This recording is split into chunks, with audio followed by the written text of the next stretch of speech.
বিশ্ব রাজনীতির কেন্দ্রবিন্দু আজ বেজিং। চীন তার শক্তিশালী সেনাশক্তি, আধুনিক অস্ত্রশস্ত্র প্রথমবারের মতো বিশ্ববাসীর সামনে উন্মোচন করল।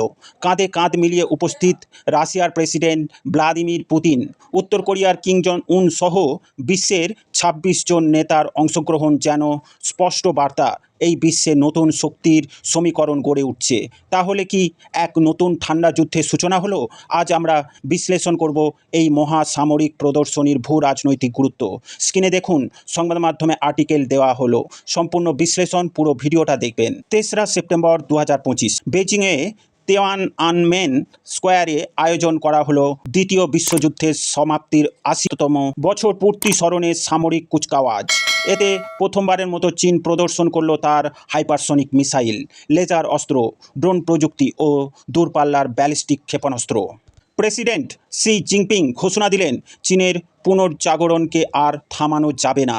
উপস্থিত ছিলেন ভ্লাদিমির পুতিন, কিম জং উন, ইরান, মালয়েশিয়া, মিয়ানমার, জিম্বাবুয়ে, মধ্য এশিয়ার দেশগুলোর নেতারা। দক্ষিণ এশিয়া থেকেও অংশ নেন পাকিস্তানের প্রধানমন্ত্রী শাহবাজ শরীফ, নেপালের প্রধানমন্ত্রী কেপি শর্মা ওলি, মালদ্বীপের প্রেসিডেন্ট মোহাম্মদ মইজু। ভারতের পক্ষ থেকে উপস্থিত ছিলেন কেবল রাষ্ট্রদূত প্রদীপ কুমার রাওয়াত। জাপান এই আয়োজনের বিরোধিতা করে বিশ্ব নেতাদের না যাওয়ার আহ্বান জানায়। তবুও চীনের কূটনৈতিক বার্তা স্পষ্ট, বিশ্ব রাজনীতিতে এশিয়া এখন কেন্দ্রবিন্দু, আর চীন তার নেতৃত্বে। মার্কিন যুক্তরাষ্ট্রের প্রেসিডেন্ট ডোনাল্ড ট্রাম্প ইতিমধ্যেই ভারতকে রাশিয়ার তেল কেনায় ৫০% শুল্ক বসিয়ে দিয়েছে।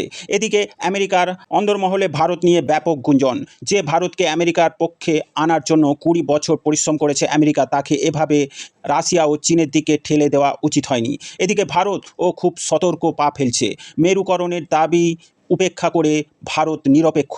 চীন বর্তমানে বিশ্বের দ্বিতীয় বৃহত্তম প্রতিরক্ষা ব্যয়কারী দেশ, বার্ষিক $২৫০ বিলিয়ন সামরিক বাজেট। এই মহড়া ছিল শুধু ইতিহাস স্মরণের অনুষ্ঠান নয়, বরং বিশ্বকে জানানো চীনের সেনাবাহিনী এখন বিশ্বমানের শক্তি।